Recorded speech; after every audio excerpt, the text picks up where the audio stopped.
울릉공항은 관광 활성화를 목표로 한다. 하지만 그 목적은 관광에만 국한되지 않는다. 활주로 연장 문제는 안전성과 경제성 논란을 낳았다. 지역민과 전문가의 목소리가 커지고 있다. 왜 울릉공항은 관광외의 목적을 가지는가? 활주로 연장은 왜 필요한가? 울릉도는 제주도 다음으로 공항이 건설되는 섬이다. 국내에서 고유한 지리적 특성을 가진다. 관광객은 연간 30에서 40만 명 수준이다. 공항 개항 후 100만 명으로 증가가 예상된다. 김포에서 울릉까지 1시간 내외로 단축된다. 당일 관광도 가능해진다. 하지만 관광은 울릉공항의 1차적 목적일 뿐이다. 지역 주민의 삶의 질 개선이 핵심이다. 울릉도는 응급환자 이송이 어렵다. 현재 해군, 해경, 소방 헬기로 수송한다. 헬기는 기상 조건에 민감하다. 고정 입기, 비행기는 다른 기상 영향을 받는다. 공항이 생기면 비행기와 헬기의 선택지가 늘어난다. 응급 상황 대응이 빨라지나 시급하지 않은 환자의 대형 병원 접근성도 개선된다. 의료 서비스 격차가 줄어든다. 독도와의 연계도 중요하다. 울릉공항은 독도 접근의 거점이 될 수 있다. 독도는 울릉도에서 87.4km 떨어져 있다. 공항은 독도 관리와 관광에 기여한다. 울릉공항은 국가 안보에도 영향을 미친다. 동해 지역의 전략적 요충지다. 군사적 활용 가능성은 공식적으로 언급되지 않지만 고려된다.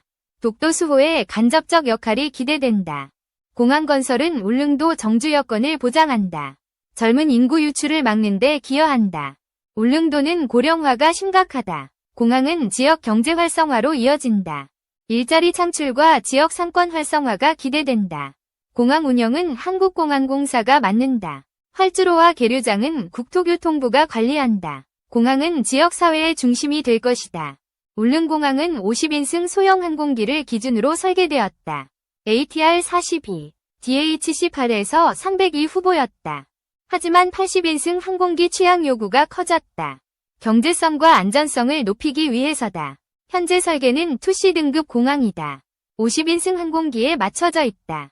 3C 등급으로 상향하면 80인승 항공기가 이착륙 가능하다. 활주로 확장이 필요하다. 착륙대 폭은 140m에서 150m로 늘린다.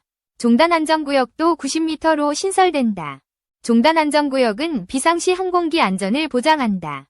최대 180m 연장 효과가 있다. 활주로 연장 논란은 2023년 본격화되었다. 국토부는 설계 변경을 추진했다. 50인승 항공기는 수익성이 낮다. 항공업계는 80인승 기종을 선호한다. ATR-72는 72석 기준 55분 비행이 가능하다. 1200m 활주로에서 이착륙 가능하다. 하지만 기상 조건과 안전성을 고려하면 한계가 있다. 울릉도는 바람이 변덕스럽다. 저시정 상황이 잦다. 1200m 활주로는 위험 요소를 안고 있다. 2024년 무안공항 사고는 논란을 키웠다. 제주항공기 추락으로 안전 우려가 커졌다. 무안공항 활주로는 2800m였다. 울릉공항의 1200m는 비교할 수 없이 짧다. 활주로 끝은 바다로 이어진다. 착륙 실패 시 대형 사고 위험이 크다. 울릉군과 주민들은 활주로 연장을 촉구했다. 추진위원회가 구성되었다. 2025년 4월 결의대회가 열렸다. 활주로 연장은 선택이 아닌 필수였다. 활주로 연장은 1500m 이상으로 제한되었다. 초기 검토 단계의 규모였다. 2010년 예비타당성 조사에서 1500m로 설계되었다. 경제성 부족으로 축소되었다. 2013년 1200m로 조정되어 통과했다. 하지만 안전성 논란이 끊이지 않았다. 항공업계는 80인승 기종의 필요성을 강조한다. 엠브라에르 2190-2이 가거론된다. 80인승 기종은 이륙 중량이 크다. 활주로가 넓고 길어야 안전하다. 현재 설계로는 승객수나 화물을 제한해야 한다. 이는 경제성을 떨어뜨린다. 국토부는 1200m에서도 80인승 운항이 가능하다고 주장한다. 하지만 조건이 까다롭다. 최적의 기상 조건과 마른 활주로가 필요하다.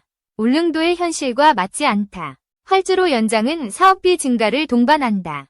7,092억 원에서 수백억 원 추가가 예상된다. 총 사업비가 15% 이상 늘면 타당성 재조사가 필요하다. 개항 연기도 우려된다. 2020년 착공 후 공정률은 2025년 5월 기준 61%다. 케이슨 설치가 완료되었다. 케이스는 바다를 메우는 콘크리트 구조물이다. 최대 16,400톤에 달한다. 가두봉을 깎아 915만 의 토사를 확보한다. 수심 30m의 깊은 바다를 메운다. 공사는 턴키 방식으로 진행된다. DLENC가 설계와 시공을 총괄한다. 활주로 연장은 추가 매립을 요구할 수 있다.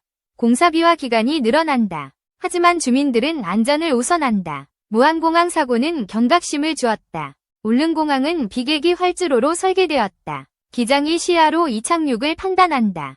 계기 활주로는 항행시설로 정밀 이착륙이 가능하다. 하지만 비용이 높다.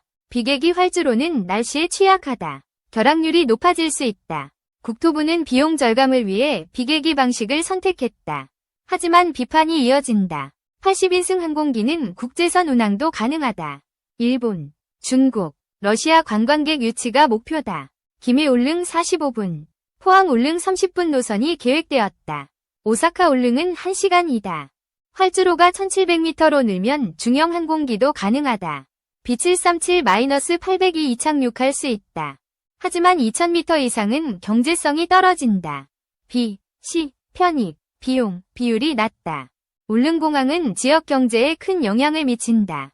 관광객 증가로 상권이 활성화된다. 하이에어가 취항을 준비한다. 제주, 양양, 김포, 포항 노선이 검토된다. 명성운수가 항공사업자 신청을 했다. 소형 항공사 시장이 커지고 있다. 공항은 연간 53만 명이 여객을 처리한다. 하루 2천여 명이 이용한다. 터미널은 3,500 규모다. 주차장과 전망대도 포함된다. 가두봉을 형상화한 전망대는 관광 명소다. 독도와 동해를 조망한다. 건설 과정에서 논란도 있었다. 가두봉 암석의 강도가 부족했다. 매립용 암석 350만가 필요했다. 하지만 83만만 확보되었다. 부유식 활주로가 대안으로 제시되었다. 하지만 사례 부족으로 배제되었다. 2020년 착공식이 열렸다. 40년 수건 사업이 본격화되었다. 공사 중 사고도 발생했다. 2024년 포크린 기사가 흙더미에 매몰되었다. 안전성 논란은 계속된다. 활주로 연장은 지역민의 생명과 직결된다. 울릉공항은 단순한 공항이 아니다. 울릉도와 독도의 미래를 연다. 관광, 의료, 안보, 경제 활성화가 목표다. 하지만 안전이 최우선이다. 활주로 연장은 비용과 시간을 늘린다. 하지만 사고 예방은 그 이상의 가치다. 국토부는 주민의 목소리를 들어야 한다. 2028년 개항은 안전이 담보되어야 한다. 울릉공항은 울릉도의 꿈이다. 그 꿈은 안전한 활주로 위에서 날아오를 것이다.